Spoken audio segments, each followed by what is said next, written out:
இந்த நாட்டினுடைய சுதந்திரத்துக்காக தன்னை அழித்து கொண்டு செத்த, அடிபட்டு உதைபட்டு செத்த காங்கிரஸ் அழிஞ்சே போகணும், நாட்டுக்கே சுதந்திரமே வேணான்னு சொன்ன கட்சி தான் பலமா இருக்குன்னு ஒத்துக்குவீங்களா?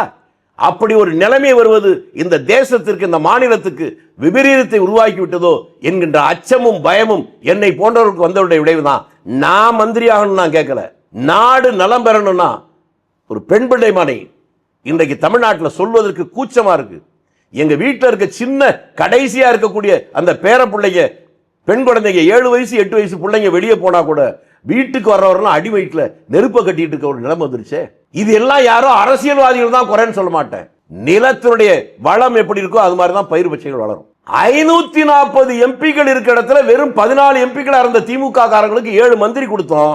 234 எம்எல்ஏக்கள் இருக்கிற இடத்துல நாங்க 18 பேர் இருக்கிற போது எங்களுக்கு மந்திரி பதவி கொடுக்கிறது நியாயம் நினைக்கிறியா, தப்புன்னு நினைக்கிறியாமா? ஆனா அந்த மற்ற கட்சிகள்லாம் அப்படி கிடையாது. தலைவர் சொன்னா ஒத்துக்கிட்டே ஆகணும். தலைவர் சொல்லி மாற்று கருத்து சொன்னா உடனே அடுத்த நாள் கட்சி விட்டு நீக்கிடுவாங்க. ஆனால் காங்கிரஸ் கட்சியுடைய வரலாறு அப்படி இல்லை. உலகமே போற்றிய ஒப்பற்ற தலைவன் காந்தியை கூட எதிர்த்து இந்த ஊர்ல தொண்டனாக இருந்த காமராஜ் கேள்வி கேட்டார். அதுல ஒரு நியாயம் இருக்கிற போது அவர் பத்திரிகையிலே எழுதினார், நான் பக்கத்தில் இருந்தவர் சொன்னதை கேட்டு சரியா புரிஞ்சுக்காம ஒரு தப்ப சொல்லிட்டேன், அங்க இருக்கிற காமராஜன் ஒரு தொண்டர் என்கிட்ட சொன்னதுக்கு அப்புறம் தான் உண்மை தெரிஞ்சது, அதற்காக வருத்தப்படுகிறேன், மன்னிப்பு கேட்டுக்கிறேன்னு சொன்னார். இதுதான் காங்கிரஸ். அதனால இங்க யாரும் அடிமையா இருக்க மாட்டார்கள், இருக்கக்கூடாது. அப்படி இருந்தாலும் அவன் காங்கிரஸ் காரங்கள்.